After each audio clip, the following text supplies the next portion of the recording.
പകുതി നോമ്പ് കഴിഞ്ഞ ഈ ദിവസങ്ങളിൽ ഈശോയുടെ കഷ്ടാനുഭവവും അവിടുത്തെ സ്നേഹവും നമ്മെ ഓർമ്മപ്പെടുത്തുന്ന പരിശുദ്ധ ദിനങ്ങളിലൂടെ നാം കടന്നു പോകുകയാണ്.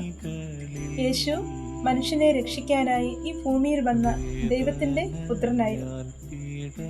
അവൻ ലോകം മുഴുവൻ ചുറ്റി സഞ്ചരിച്ചു, സുവിശേഷം പ്രസംഗിച്ചു, രോഗികളെ സുഖപ്പെടുത്തി, മരിച്ചവരെ ഉയർപ്പിച്ചു, പാപിക്ക് മോചനം നൽകി, വിശക്കുന്നവർക്ക് ആഹാരമേകി, കരയുന്നവരോടൊപ്പം കരയുകയും ചെയ്തവനായിരുന്നു ഈശോ.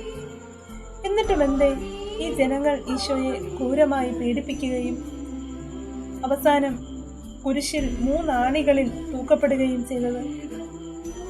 ഈശോ കുരിശിൽ കിടന്നപ്പോൾ പടയാളികൾ കുന്തം കൊണ്ട് അവിടുത്തെ വിലാപ്പുറത്ത് കുത്തി, ഉടനെ അവിടെ നിന്ന് രക്തവും വെള്ളവും ഒഴുകി.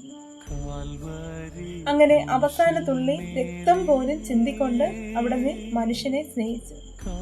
ഈശോ കുരിശിൽ മരിക്കാനുള്ള പ്രധാന കാരണമെന്ന് പറയുന്നത് ഈ മനുഷ്യനോടുള്ള അവിടുത്തെ സ്നേഹം തന്നെയായിരുന്നു. വിശുദ്ധ യോഹന്നാൻ എഴുതിയ സുവിശേഷം 15-ാം അധ്യായം 13-ാം വാക്യത്തിൽ ഇങ്ങനെ പറയുന്നു: സ്നേഹിതനു വേണ്ടി ജീവൻ ബലി അർപ്പിക്കുന്നതിനേക്കാൾ വലിയ സ്നേഹമില്ലെന്ന്. ഈ 50 നോമ്പ് ദിനങ്ങളിലൂടെ നാം കടന്നു പോകുമ്പോൾ അവരെന്നെ സ്നേഹിക്കുവാനും മറ്റുള്ളവരുടെ കുറവുകളിൽ അവരെ സഹായിക്കുവാനും അവർക്ക് ആശ്വാസം പകരുവാനും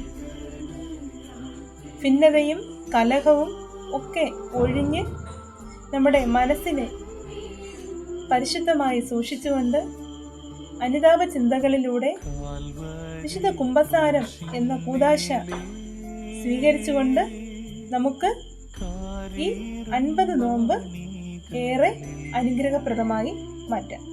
ദൈവം എല്ലാവരെയും അനുഗ്രഹിക്കട്ടെ.